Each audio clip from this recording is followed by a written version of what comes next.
गुस्से में किताब जमीन पर दे मारी और बोला, यही किताब समीर की मौत की जिम्मेदार है। उसने किताब टेबल पर रखी और सो गया, लेकिन किताब की लानत उसे अपना आप महसूस करवाती रही और उसके पीछे ऐसे पड़ी थी जैसे उसके हाथ उसे दबाकर किसी तरह मार डाले।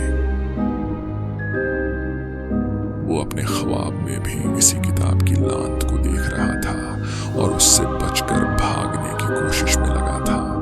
अचानक वो डर कर उठ गया और खौफ उसके चेहरे पर वाज़ेह था।